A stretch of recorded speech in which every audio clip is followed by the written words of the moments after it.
I'm Riley. I'm a sophomore here at Cheshire High. I'm Ella. I'm also a sophomore here. So our first question that we have is, how old were you when you began serving, and how long did you serve for? When I first went into the Navy, I was in the SEAL Team 2. I was 23 years old.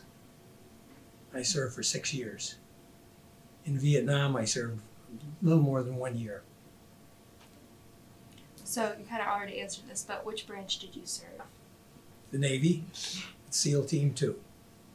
So what was your job assignment and role when you were in Vietnam?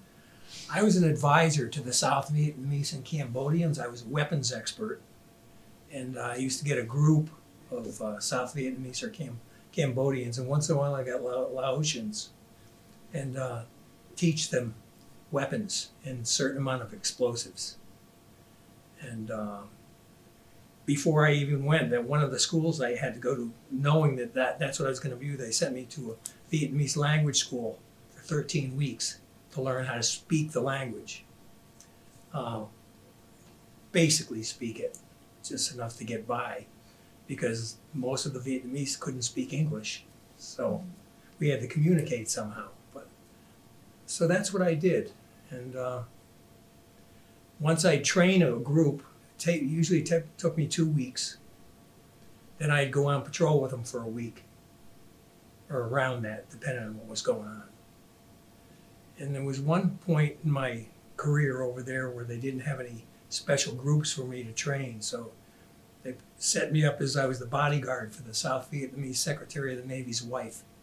It was very political, and she used to travel all around Saigon, and I'd have to be with her every second, even if she had to go into a ladies' room, which they didn't have over there. It was just bathrooms, so I'd have to go with her.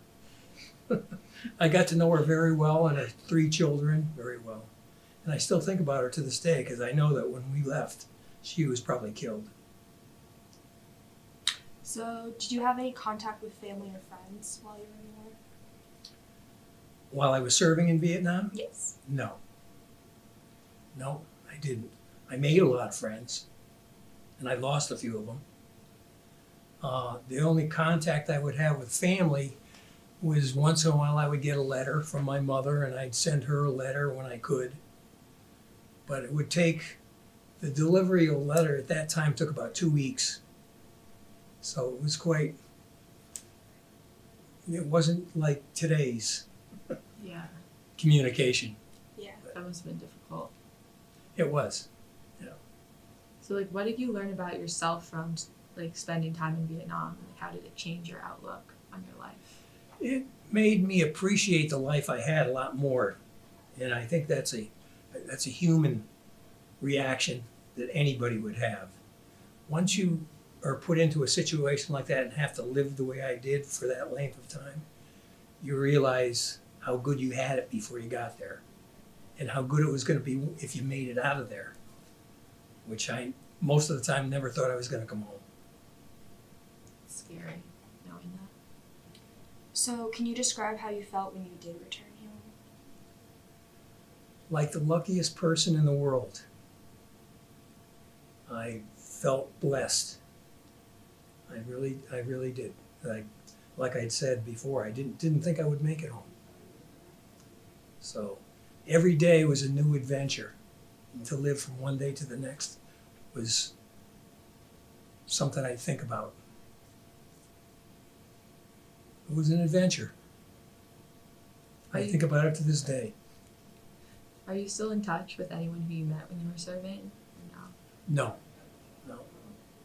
And a few of my friends that I served with passed away.